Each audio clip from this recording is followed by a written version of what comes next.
and they started looking for appropriate bodies upon which this body of a super teacher can be imposed upon. So people gathered around him, enormous wisdom and sense. So Khalil Gibran said about Jiddu Krishnamurti, when I walked into the room, just those 5 Saturday afternoons, an hour and a half, that much impact he had on me.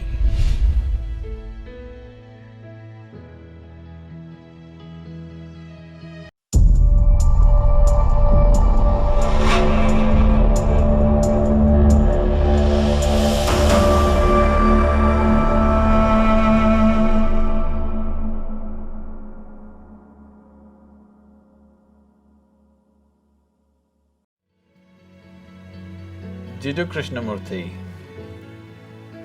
was born in a village called Madanapalli. I've been to his house where he was born and where he lived. A century-old house, a cute little house, nice place. It's kept like a monument for him today.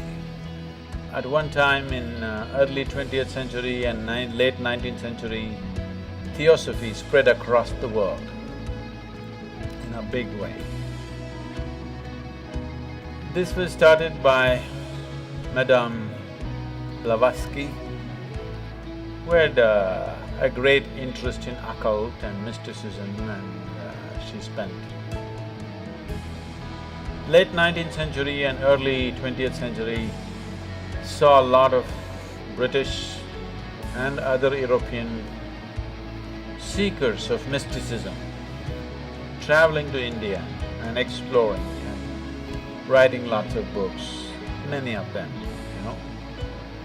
Max Muller, Paul Brunton and many others. Blavatsky was even before them. These are all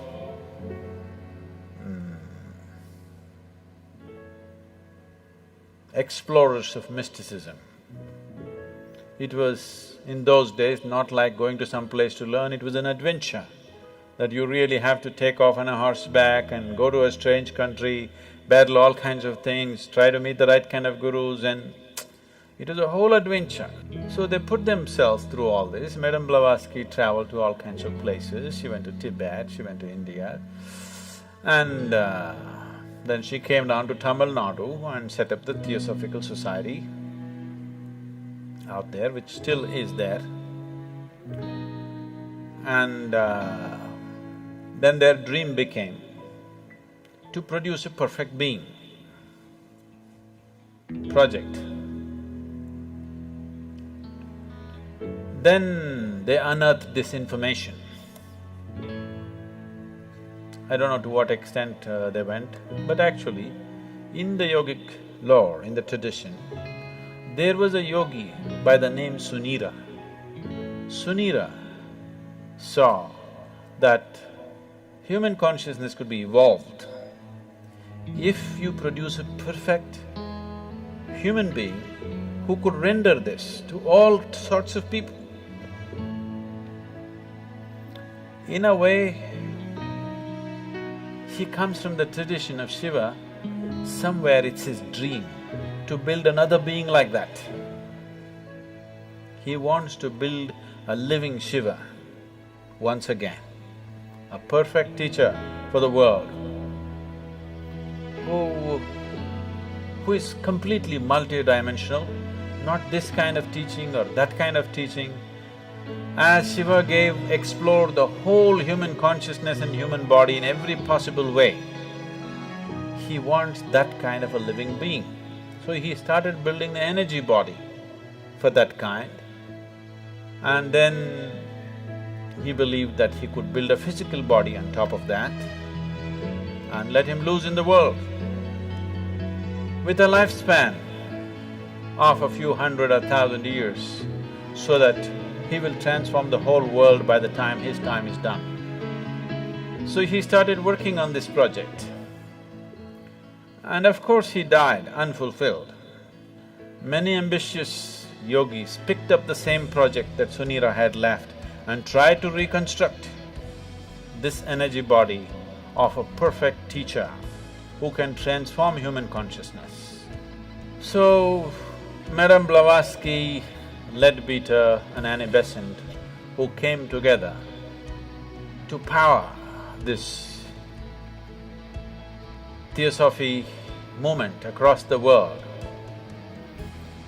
which they successfully did to a large extent, and they gathered the most phenomenal occult library on the planet is still in the Theosophical Society of India.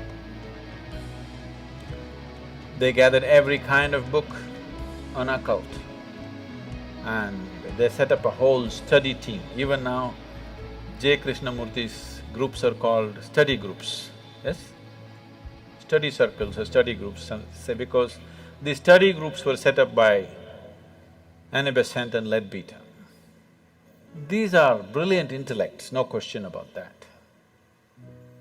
But they have no inner experience, but they have gathered phenomenal amount of information. So somewhere they believe with this information and with their intelligence and intellect, they can recreate all this. And they started looking for appropriate bodies upon which this body of a super teacher can be imposed upon. Jiddu Krishnamurti, Rukmini Arundale, who else? One more, whatever. They started putting them through very severe training to prepare them physically, mentally. But they have no inner experience, they're reading books and trying to do this to these boys. And they put JK in all kinds of meditative processes, and he attained to a certain level of… he became a fantastic human being. He was something that nobody could decipher, but he was like a flower, his fragrance could not be missed. Then they decided, when JK was about 20 years of age, 27 or 28 years of age, this Theosophical Society decided to announce to the world that he is the world teacher. The perfect teacher has come. People gathered with great interest in this. JK came on the podium and he said, "I am not a world teacher." Poof! The whole Theosophical Society and their project, everything went down the tube. He had the courage and the sense and the wisdom to say, "I am not." Most idiots would have said, "Yes, I am the world teacher, I am the reincarnation of Buddha and Jesus and everything." Most idiots would have done that. He had the sense and the wisdom and the vision to say that I am not this nonsense that they're trying to make me out of. And JK came out of Theosophy and he started speaking. He's a brilliant speaker.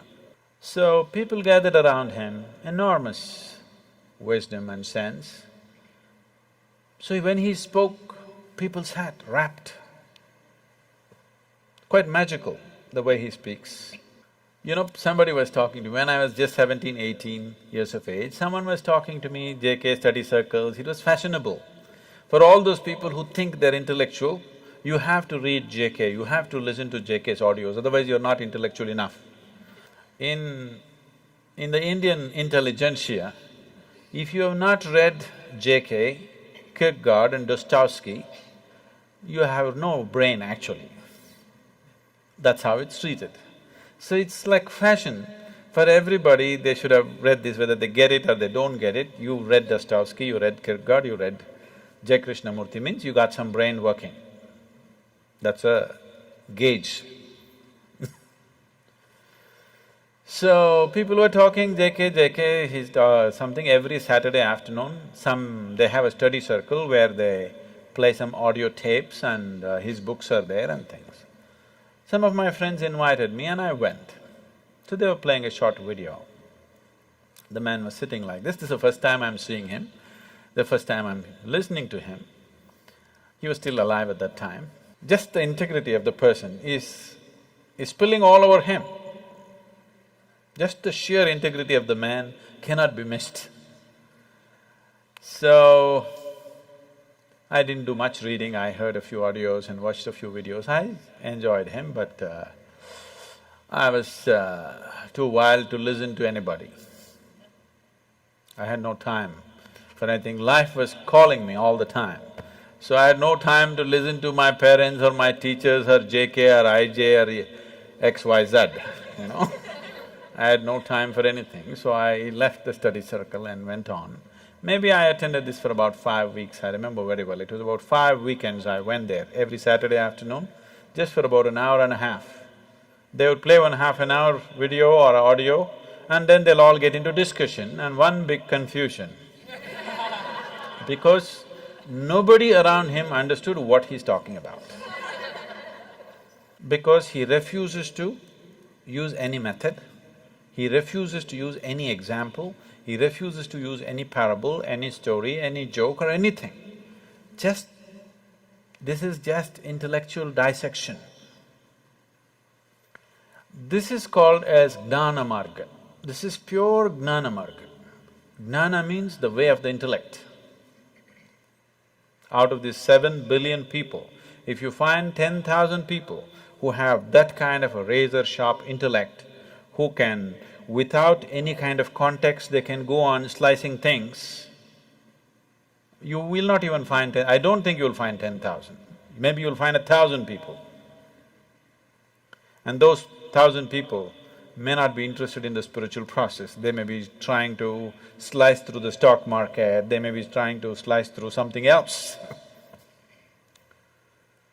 So, around JK, everybody could feel the man is special, but nobody could get what he was talking about, because he refused to play the role of a guru, he refused to initiate anybody into anything, he refused to give any kind of method, any kind of process. He said it anyway happen. It is true. Anyway it will happen. But maybe after 1,000,000 lifetimes. So if you're in a hurry, either you must have that kind of an intellect, which is rare, or you must be willing to use the other faculties that you have of body, energy, emotion, all these things. He went driving on one wheel of his car. He is good at it, but nobody else could get to do it. Fantastic human being. When he was there was a fragrance, when he's gone, only books, because there's no living process. So Khalil Gibran said about J. Krishnamurti, when I walked into the room, JK was sitting and Khalil Gibran went to meet him. He said, when I walked into the room, I walked into a wall of love. It just hit me in the face. See, you would never associate JK with love. He's not a loving man. That's not how he looks. He's like this. He definitely doesn't look loving, but he's very loving. His energies are absolutely compassionate, but his words are like knife. So, people felt something, but they couldn't figure what it is. They couldn't get a hold on it because he wouldn't give a hold. He said, if you hold it, you may get stuck with this, so don't hold. If there were millions of razor-sharp minds in the world, that would have been a fabulous way to do things. But in today's world, in the existing way the humanity is, the way people's intellects are entangled in 1,000,000 things, that method is just not going to get anybody anywhere.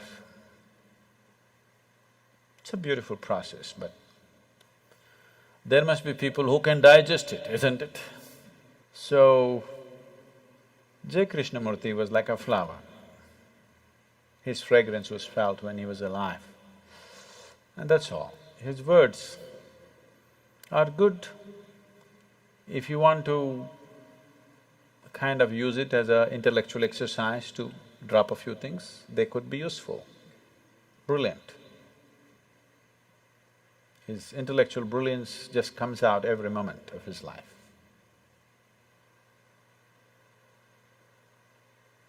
He started a few schools which are wonderful schools, they're still on. I must tell you my association with him. When I went to this this weekends for five Saturdays, Saturday afternoons, an hour and a half, that's my exposure to him. On one day he spoke about education. And it really gripped me. And it really twisted me inside out because all the ideas, I had never thought of an alternative way of educating people. I was only thinking of how to dismantle all the education system in my mind. When he spoke about education, suddenly it struck me, there's another way to do this. So just this thought came to my mind.